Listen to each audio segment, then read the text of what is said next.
energy transition. To introduce this megatrend, we have Dr. Arvind A, a valued member of the VQ Advisory Board. Ladies and gentlemen, please welcome on stage Dr. Arvind.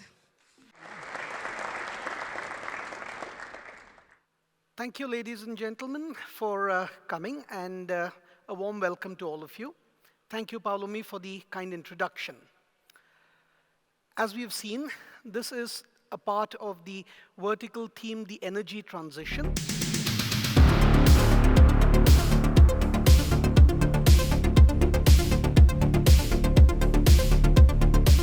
And indeed, this represents one of the most important themes of not just the nation, but of humanity as a whole. Over the next 15 minutes, I will try to introduce this topic so that eminent personnel from industry, Doshiji from Vari Energies, and Dr. Chowdhury from Praj will be able to take the discussion forward. The energy transition is a fundamental change in which we relate to all aspects of energy. This is a change at a magnitude that has never been seen before, and probably will equal the Industrial Revolution in its impacts, particularly with second and third order, that we still are only beginning to understand. This is a transition from the old to the new, and the new is not a modification of the old. If this was a caterpillar, this is a horse. It's not even a butterfly. They're not even that closely related. That is the magnitude of difference that we are talking about. This is fantastic for many sectors, and yet can be disruptive to the incumbents. Let's see what the transition is about.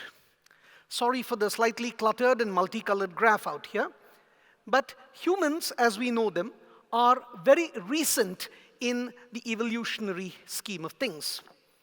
Despite this, humans have had a devastating impact on the entire world. But particularly over the last 300 years, with the advent of the Industrial Revolution, human energy consumption has exponentially grown. It has been accompanied by a superb increase in productivity, and this has been driven by massive energy consumption. Most of this energy consumption comes from fossil fuels. It is the harnessing of combustion to do the job that muscle power of draught animals and humans used to do in the past. It's not as if combustion is something new to humanity. Various civilizations have worshipped fire for its various powers, but we used it largely for heat, light, and protection. Metallurgy, which gave us all these various ages, like the age of steel, the age of bronze, iron, and so forth. And indeed, it was also used for cooking. Proto-humans managed to harness the nutrition of raw foods better with cooking and develop a large brain, which made us Homo sapien, perhaps. But it is truly in the Industrial Revolution, about 300 years ago, that heat engines came into existence, and these started harnessing the power of combustion for doing work, displacing animals, like we saw earlier in Raviji's presentation, how the horse was displaced by the car. That was made possible by the internal combustion engine. The steam locomotive carried people and material so far and wide into the countryside and urbanized and developed industrialization. Gas turbine engines are the cornerstone of modern aviation. They've become ever more efficient, but their working principles remain the same. And thermal power stations, burning coal, gas, whatever. But they've brought electricity within the reach of so many. We are therefore truly in the age of combustion, and what are we doing in combustion? We are taking fuel molecules, combining them with oxygen from the air, creating heat, and harnessing whatever we can of that heat before it dissipates to the surroundings. Indeed, this is fairly inefficient because a lot of the heat is wasted in any case. And of course, there are other issues. A lot of this combustion relies on high carbon density fossil fuels, which I will come to in a moment. We are therefore a civilization which is tending the fires of energy. And fueled as they are by coal or oil, these resources are distributed in very narrow geographies, and this gives these holders of the resources significant power over everybody else, including the concentration of economic rents, the ascendancy of unsavory regimes, perhaps, and various other geopolitical connotations which are beyond the scope of this discussion. Pollution is another major problem. This touches many lives, affects many lives, and creates major health issues. That's Delhi, that's Beijing, but one could probably replace these images with any of the major metropolitan cities of the world at various points of time. Air pollution is a big issue. And then there is the 800-pound gorilla in the room, 8,000, we don't know how big the gorilla is, but it is a big problem. Climate change is accelerating temperature changes, and what happens at these temperature thresholds, we're only now beginning to understand. The ability to process data on this scale is new. What will happen if the Sahara Desert became green? Or if the circulation currents in the Atlantic simply stopped? We don't know, but the implications will be horrible. And already, cyclones and storms are intensifying in their magnitude, driven by the higher temperatures of the ocean. So what is required is an energy transition policy that changes our relationship with energy. It will bring economic changes by integrating policies and enabling policies, change society's understanding of how energy is harnessed and what society does with it, which will in turn holistically and harmoniously affect the planet to make sure that we get all the energy we need without toasting our planet in the process. And paradigm shifts are ongoing in our journey as we transition beyond carbon. The first thing that I present on screen here is that compared to the carbon-based fossil fuels, renewable energies are either abundant or even superabundant in parts of the world where there were originally significant crises of energy. This is a massive difference. And this excess energy creates various possibilities, adjacencies, which even Tony Seba referred to as superpowers. This can change manufacturing as we know it. This can disrupt supply chains. This can change the way we travel, communicate, compute. We are just beginning. We don't even know where this will lead. And over the last 20 years, hardcore computational technology has caught up with material science, and we are now able to enter a new paradigm. Modern climate action is very much a product of the oil shock of the 1970s. Renewables, everyone talked about it in the 1980s. But at that time, it was only for the eco-hippies. It was for people who valued the planet, but they would need heavy subsidies. And it did not make major economic sense to do this other than the climate factors. Today, everything is shifted. In most parts of the world, solar energy is the cheapest form of energy ever. It is most abundant, and humanity has never had access to a source of energy which is that cheap. So the only thing holding things back is system inertia. People are not willing to change their paradigms easily. And people who have a lot to lose if the paradigms do change, the fossil fuel lobbyists. Many of the technologies are at inflection points or are very close to them. In electricity, renewable generation is a reality. In automobiles, we are close to it with electric vehicle adoption increasing. In certain parts of the world, it's already very high.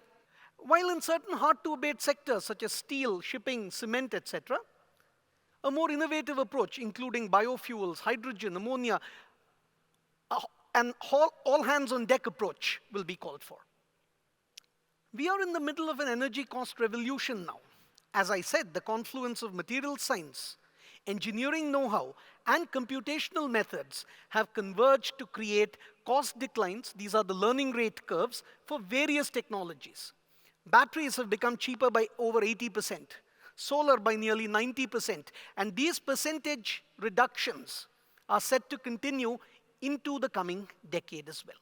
Thomas S. Kuhn, this is a paradigm change, and when paradigm changes happen, the world changes with them. So from fossil fuel to electricity, abundant everywhere. We are not having finite and exhaustible resources which depend on commodity flows. The Strait of Hormuz comes to mind, where oil flow can be choked off. Instead, you're having infinite renewable energy which is based on technology learning rates.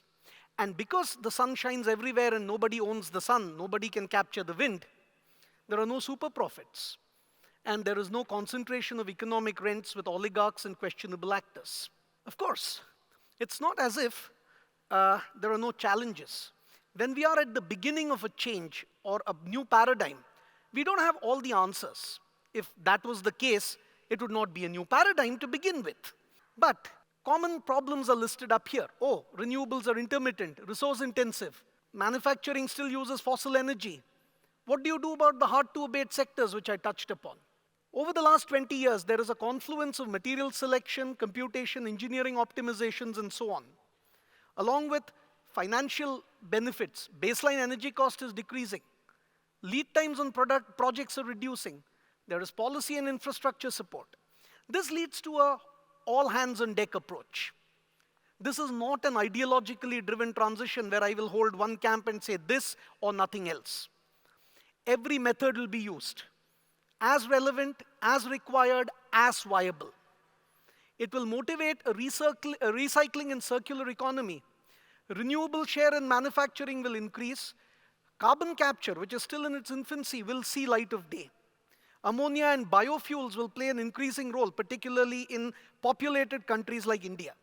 And the costs involved, I will not dwell on this slide too long, but the costs involved with current technology is quite low. Now, if countries don't pay massive economic rents to their oil oligarchs, for example, most countries would have generated enough wealth to be able to afford these small increases. So the renewable energy transition is very much cost viable. Now, this is a point which, in terms of solar, Doshiji will be able to shed some light on it probably. This is only the Indian case. Various different methods are being put up to improve solar adoption. And this is not just government support. It is something which is pushing a technology whose time really has come. The government is putting its shoulder behind something after the inflection point has been reached. Now, in terms of biofuels, it will be a case is where is basis. In India, with its large population, some of them being relatively poor, affordability can be a challenge. Hard-to-abate sectors, particularly aviation, will find an application in terms of biofuels. And indeed, biofuels can, with solar energy, or with even steam methane reforming, if you take methane from the biomass route, you can end up with a very sustainable hydrogen economy. So, in closing, I would say that the renewable energy transition is very much a hippie child of the climate protection initiative. But now that child has grown up, it has reached maturity. It is supported by regulation in many parts of the world, partly because humans don't like to cook themselves. And it has now become commercially viable. We stand at a paradigm shift ushered in by a confluence of technology, economics, and regulation to change our relationship with energy and how we view it in the future. With this, I come to the end of my presentation and thank all of you for your attention.